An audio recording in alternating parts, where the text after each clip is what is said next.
Esta doctrina parece muy fuerte porque entendemos que por gracia común los no creyentes hacen cosas que entre comillas pueden consideradas buenas.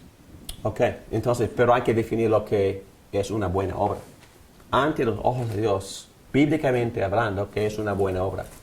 Número uno, una buena obra es una obra que Dios manda que nosotros la hagamos.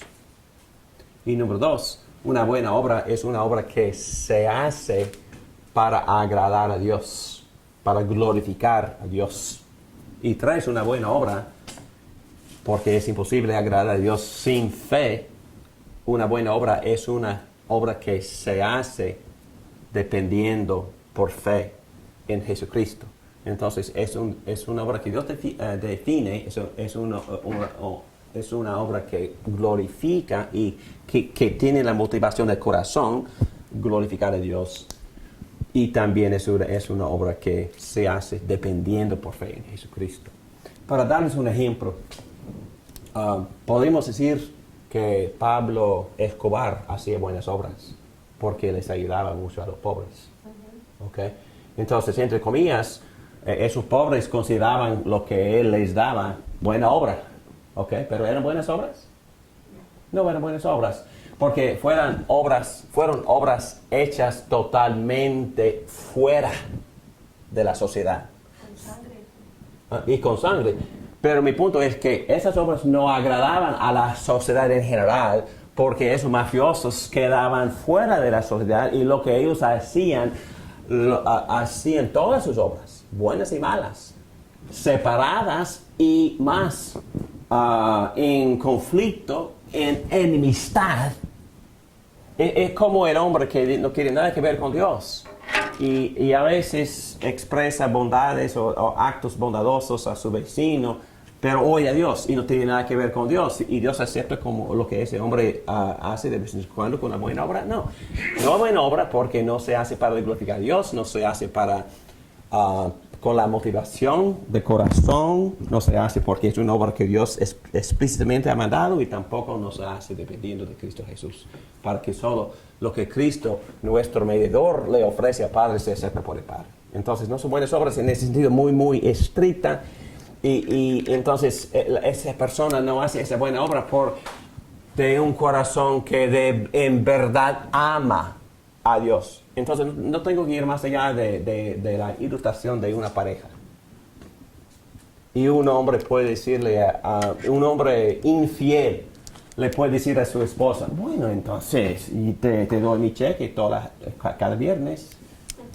¿Qué pasa? ¿Qué problema tienes? Entonces, sí, claro que sí. Y la esposa le pregunta, ¿me amas? Sí, claro que te amo, pero sus acciones son otra cosa. Y entonces, la pregunta es esta. ¿Qué quiere esa esposa? ¿Quiere los actos externos? Bueno, sí, pero ¿qué más quiere? Amor, quiere su corazón, quiere su esencia, quiere su persona. Lo quiere a él, pero no lo tiene. Lo tiene otra. Entonces no ama. Y esas obras no son buenas obras. Esas obras son malvadas. Darle su cheque es prácticamente para ellos una maldición. Es una ofensa. Entonces Dios es muy diferente. Dios quiere el corazón de esa persona que supuestamente ante sus propios ojos es una persona buena, pero aborrece a Dios, queda separado de Dios, no glorifica a Dios, no estudia los mandatos de Dios, no tiene fe en Cristo y por eso no le interesa. Entonces, una buena obra es una obra que se hace para Dios, para glorificar a Dios y dependiendo de Dios y lleno de amor para Dios. Entonces, ninguno excepto el redimido puede hacer, utilizando esa definición, una buena obra. Muy bien, y Jeremías, que nada hay tan engañoso como el corazón. Estamos en 64. Jeremías 17:9. Nada hay tan engañoso como el corazón. No tiene remedio. ¿Quién puede comprenderlo? Entonces hemos tocado este versículo en varias ocasiones. Y yo creo que el problema más grande del corazón es que el corazón es engañoso. Es decir, que el corazón mismo del ser humano miente. Y el problema es que la persona cree las mentiras de su propio corazón. El corazón me puede decir, David, entonces tú puedes, si andas con esta, vas a tener gozo. Con esta que en verdad te entiende. Que es el engaño del hombre. Y entonces el corazón miente. Y antes de cometer cualquier infracción de la ley de Dios, creemos la mentira que nos dice el corazón. Estamos hablando ahí, Pastor David, del corazón, me estás hablando de los pensamientos, ¿no? De la forma de que pensamos también. Muy buena pregunta, porque bíblicamente hablando, la Biblia usa la palabra corazón para referirse a las facultades internas del hombre. Mente, corazón, emociones, motivaciones, todas las facultades del espíritu del hombre. Pensar, motivar, afectar, etcétera, etcétera. Sí. Todo. Y por eso cuando hablamos de aceptar a Cristo en el corazón, en verdad estamos diciendo que Cristo me invada, ¿verdad? En todas las facultades de mi persona. Ok, corazón. No solo el órgano que transmite la sangre. Ahí también. Ok, muy bien. Bueno, Efesios también lo hace claro. Efesios 2:1. En otro tiempo ustedes estaban muertos en sus transgresiones y pecados, y los cuales andaban conforme a los poderes de este mundo, se conducía según el que gobierna las tinieblas, según el Espíritu que ahora ejerce su poder en los que viven en la desobediencia. En ese tiempo también todos nosotros vivíamos como ellos, impulsados por nuestros deseos pecaminosos, siguiendo nuestra propia voluntad y nuestros propósitos.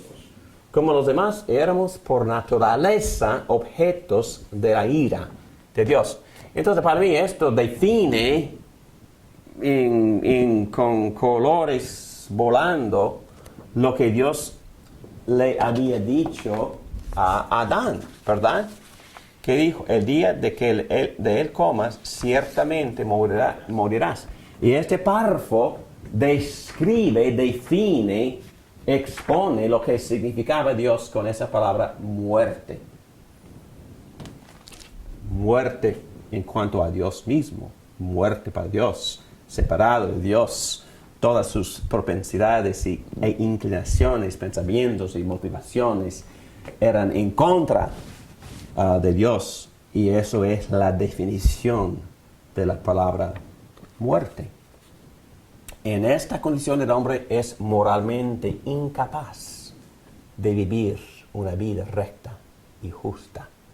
Y por lo tanto, número 7, tiene la incapacidad moral. Incapacidad moral es incapaz de cualquier bien espiritual, porque sin fe, según Hebreos 11:6, sin fe es imposible agradar a Dios. Romanos 5:6, como éramos incapaces de salvarnos, en el tiempo señalado, Cristo murió por los malvados. Incapaz moral porque se opone al bien espiritual. Cuando éramos enemigos, dice Pablo en los Romanos 5:10, cuando éramos enemigos de Dios, fuimos reconciliados con Él mediante la muerte de su Hijo. Es muy importante que en varias ocasiones el apóstol nos llama enemigos. En nuestro estado de caído en pecado, somos enemigos. Y somos enemigos injustos. Nuestra rebeldía es una rebeldía injusta. Pero también la Biblia habla de que Dios no es nuestro enemigo. Pero la enemistad de Dios es una enemistad justa. Porque Él se opone a cualquier injusticia en nosotros. Porque Él es justo y santo. Entonces también incapacidad moral implica muerto e incapaz de resucitarnos a la vida espiritual. Porque por eso el apóstol Pablo dice arriba en Efesios 2, muertos en sus transgresiones y pecados. David dice, todavía en página 64, el pecador no está inclinado y es contrario al Evangelio. Romanos 3:11 dice, no hay nadie que entienda, nadie que busque a Dios. El hombre en su estado de caído es incapaz, letra C, de prepararse a sí mismo para la conversión. Entonces, este punto niega la doctrina romana de congruidad que dice que nosotros cooperamos con la gracia para salvarnos a nosotros mismos. Con gracia, dicen ellos, a la deidad. Porque Jesús dice en Juan 6:44, nadie puede venir a mí si no lo atrae el Padre que me envió. Ok, pues ya estamos llegando a la redención. Pero nadie puede venir a mí, dice Cristo, si no lo atrae el Padre que me envió. Juan 3:3, de veras te aseguro que quien no nazca de nuevo no puede ver el reino de Dios. Entonces, Dios tiene que hacer algo primero. Juan 3:5-8, te aseguro que quien no nazca de agua y del Espíritu no puede entrar en el reino de Dios, respondió Jesús. Lo que nace del cuerpo es cuerpo. Lo que nace del Espíritu es Espíritu. No te sorprendas de que te haya dicho, tienen que nacer de nuevo. El viento sopla por donde quiere. Lo oyes silbar, aunque ignoras de dónde viene y a dónde va. Lo mismo pasa con todo el que nace del Espíritu. Es como el viento, no entendemos de dónde viene ni a dónde va, pero de repente el Espíritu Santo, como el viento, toca a uno y esa persona empieza a ver. Su mente empieza a entender, iluminada por el Espíritu Santo. Y entonces empieza a desear a Dios. Y no es algo coercido ni forzado. Es algo de influencia, yo diría, romántica. Es como una persona que me persuade a empezar a responderle con amor, que cuando al principio a esa persona no me importaba para nada. Y es como el hombre que persigue a una mujer que al principio esa mujer, ¿quién es ese hombre? Que ese hombre no es que no me caiga bien, es que no me cae, es que no lo conozco, es que no me interesa. Pero poco a poco el hombre convence a esta mujer. ¿Por qué? Por su carácter, por su amor, por su paciencia, por su amabilidad, por su compasión, por su carácter íntegro. Y poco a poco el corazón de la mujer cambia. Así es como en el caso del Espíritu Santo. El Espíritu Santo empieza a convencernos del amor increíble, infinito, tremendo de Dios. Y poco a poco, sin forzarnos, el deseo nace. El deseo, empezamos a desear a Dios. Y es obra de Dios. Muy bien, al final llegamos a la parte muy positiva. Llegamos al hombre redimido. Y volviendo otra vez a la confesión de fe de Westminster, cuando Dios convierte a un pecador y le traslada al estado de gracia, le libra de su estado de servidumbre natural bajo el pecado. Y por su sola gracia lo capacita para querer y obrar libremente lo que es espiritualmente bueno. A pesar de eso, sin embargo, por razón de su corrupción que aún queda, el converso no solo ni perfectamente quiere lo que es bueno, sino quiere también lo que es malo. Muy bien, volviendo a nuestro teólogo, el señor Sproul dice, para ser más precisos, para que podamos elegir a Cristo, Dios debe cambiar nuestros corazones. Y eso es precisamente lo que hace, cambia nuestro corazón. nos da un deseo, la palabra surge de nuevo, un deseo por Él. Deseo que de otro modo no tendríamos. Luego lo elegimos a raíz del deseo que está dentro nuestro. Lo elegimos libremente a Él porque deseamos elegirlo a Él. En esto consiste la maravilla de su gracia. Bueno, yo dije al principio que esta palabra deseo es una palabra muy importante porque el deseo influye en mucho. El deseo es lo que motiva el albedrío. Siempre hacemos lo que deseamos hacer. Y el punto aquí del hombre redimido es que ahora, por la influencia de Dios mismo, por su Espíritu, nosotros empezamos a desear a Dios. Pero como dice el párrafo de arriba de la Confesión de Fe Westminster, queda un remanente de pecado dentro de nosotros y por eso existe un conflicto sobre lo que desea ese remanente de pecado, deseando el mal, pero también, gracias a Dios, tenemos otro deseo para buscar a Dios y también para hacer el bien conforme a su justicia. Aquí en los comentarios, número 1, el hombre redimido llega a ser capaz de no pecar. Bueno, al final, en nuestro nuevo estado en Cristo, llegamos a ser capaces de no pecar. Como dice Filipenses 2:12, lleven a cabo su salvación con temor y temblor, pues Dios es quien produce en ustedes tanto el querer como el hacer, para que se cumpla su buena voluntad.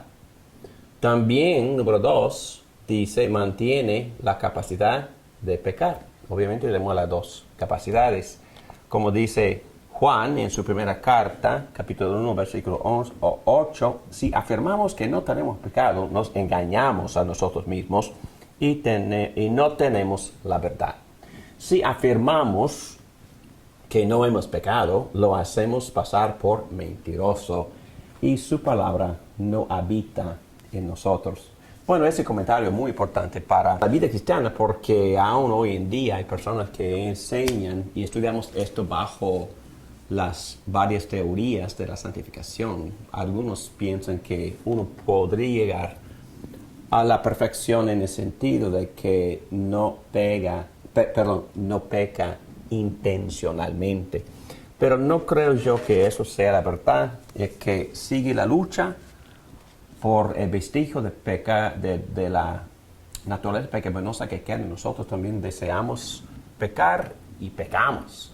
Pero gracias a Dios, por el querer hacer que Dios mismo pone dentro de nosotros, deseamos hacer bien y somos capaces para obedecer a Dios y amar a Dios y hacer bien y vivir la justicia conforme a la justicia de Jesucristo. Las dos cosas sí están luchando dentro de nosotros. Número 3 dice, solamente la gracia de Dios continúa haciendo al pecador capaz de hacer el bien espiritual. Por eso la influencia del Espíritu Santo es de muchísima importancia, como dice Pablo en Romanos 8, versículo 8, los que viven según la naturaleza pecaminosa no pueden agradar a Dios. Sin embargo, ustedes no viven según la naturaleza pecaminosa, sino según el Espíritu. Si es que el Espíritu de Dios vive en ustedes. Si alguno no tiene el Espíritu de Cristo, no es de Cristo.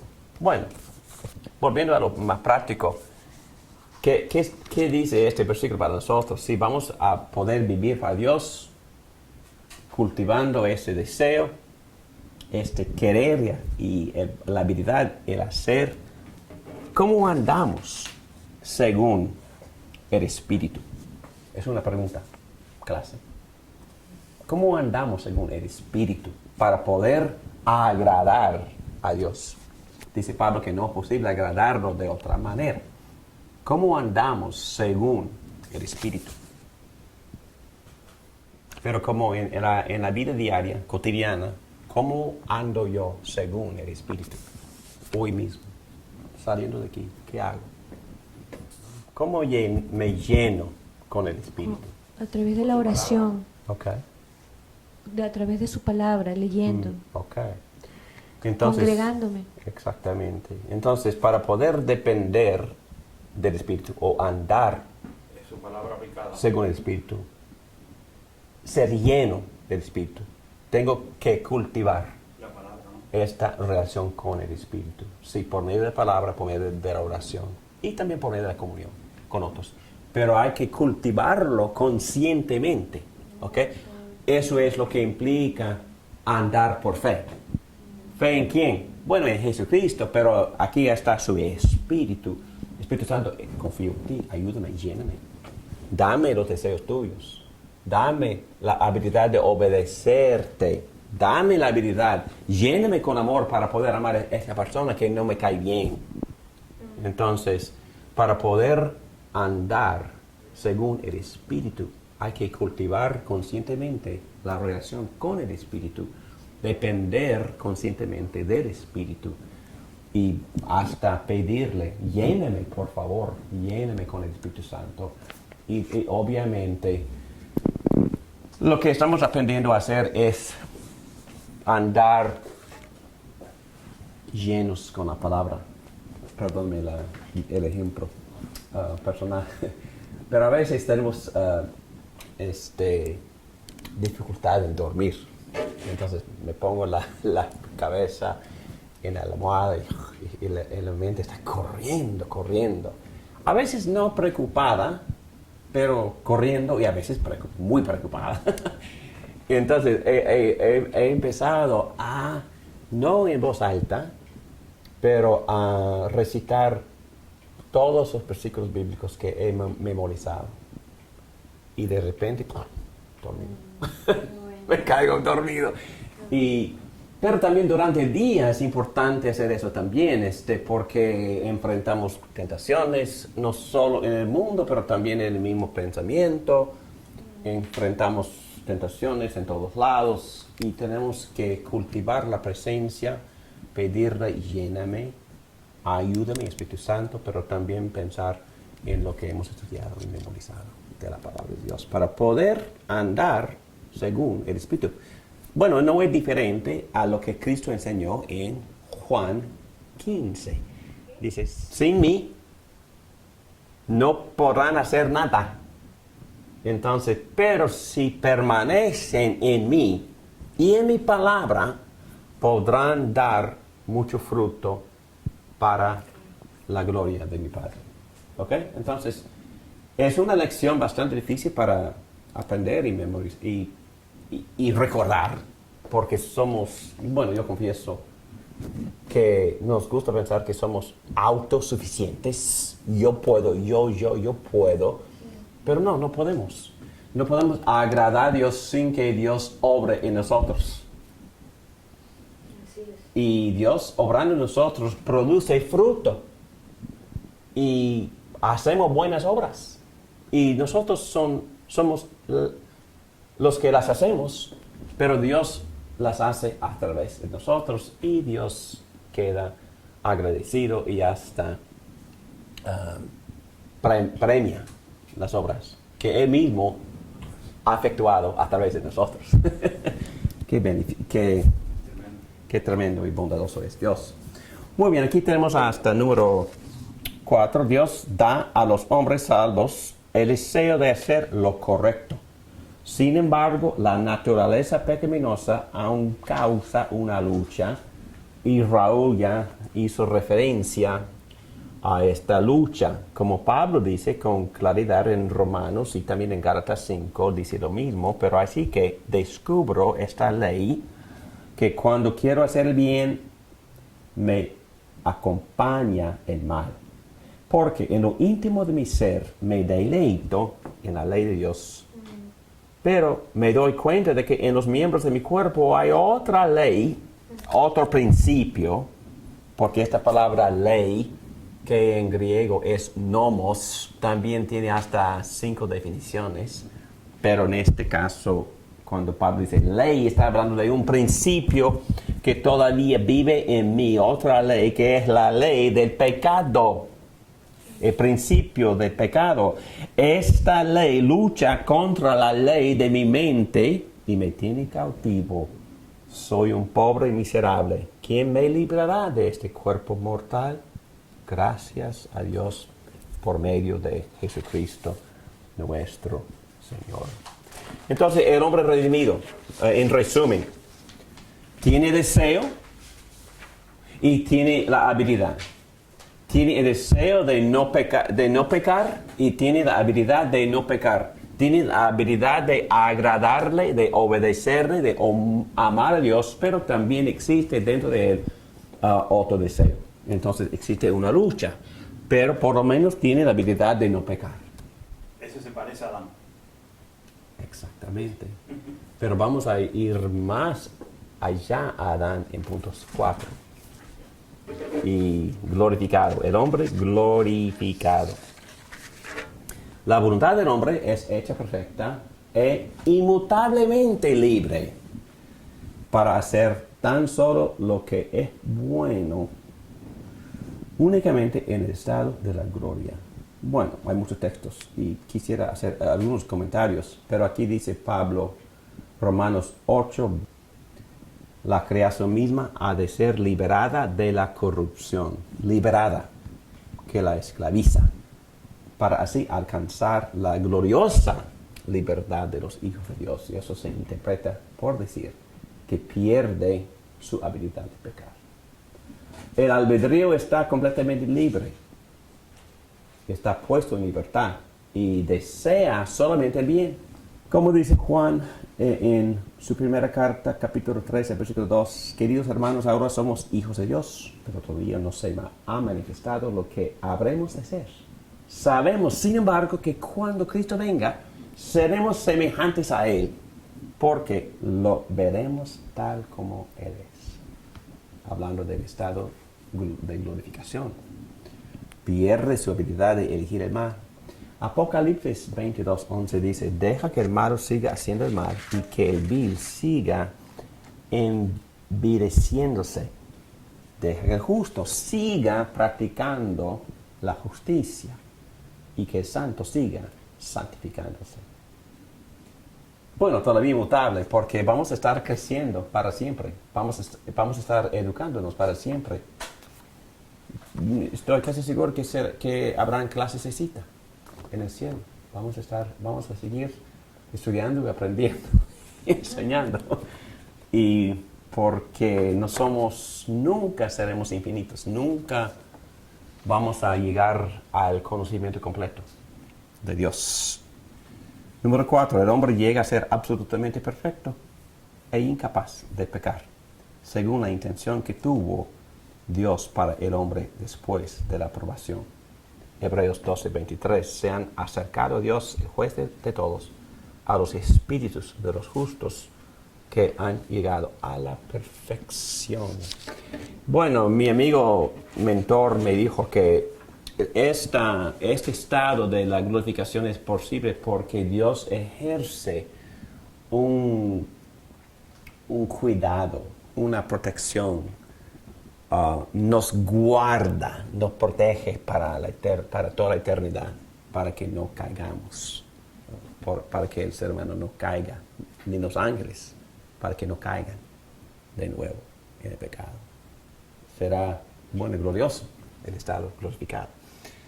Y vamos a ser los seres humanos que Dios intentó que fuéramos obedientes, responsables, buenos mayordomos y también amándonos y glorificando, alabando a Dios para siempre. Así que eso fue lo que Dios deseaba con Adán.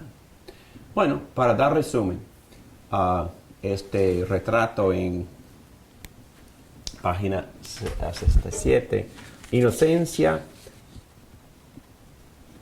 Adán libre, tiene poder para hacer lo que es bueno y agradable a Dios, pero también podía pecar, su voluntad era mutable, podía caer de dicho estado. Ok, entonces en la caída, pecado, es libre, pero perdió la capacidad para querer el bien espiritual. porque cayó en toda la contaminación en su naturaleza. Perdió la capacidad para querer el bien espiritual que acompaña la salvación. Se opone al bien, está muerto en pecado.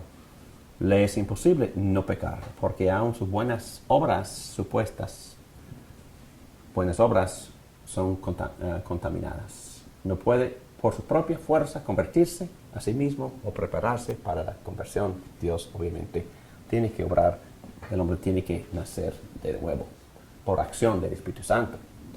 Entonces, en el estado de la gracia o la redención es libre y Dios le libera de su estado de servidumbre natural bajo el pecado, lo capacita para querer y obrar libremente lo que es espiritualmente bueno. Le es posible seguir pecando o le es posible no pecar. Su voluntad queda con vestigios de la corrupción y quiere lo que es bueno y lo que es malo. Entonces sigue con la lucha, pero por lo menos está libre y puede y quiere obedecer a Dios en este estado. Y en el estado de la glorificación es libre y tiene poder para hacer solo lo que es bueno. No puede pecar, su voluntad es inmutable y perfecta. Y ahí terminamos el tema. Muy bien, oremos. Gracias, Padre, por darnos esta instrucción. Te pedimos que nos des luz donde no entendamos varias cosas, que nos des una disposición de seguir estudiando, meditando, interpretando por medio del Espíritu Santo, que nos ilumine su palabra. Pero gracias, Padre, otra vez por la gran redención de Jesucristo, por el gran plan que tú decretaste antes de la creación del mundo, no solo anticipando la caída, pero también planeando la redención por la muerte y resurrección de Jesucristo. Y gracias por la esperanza que nos das de un reino eterno de paz y de justicia perfecta en el futuro. Que vengas pronto, Jesucristo. Te lo pedimos todo en tu nombre. Amén.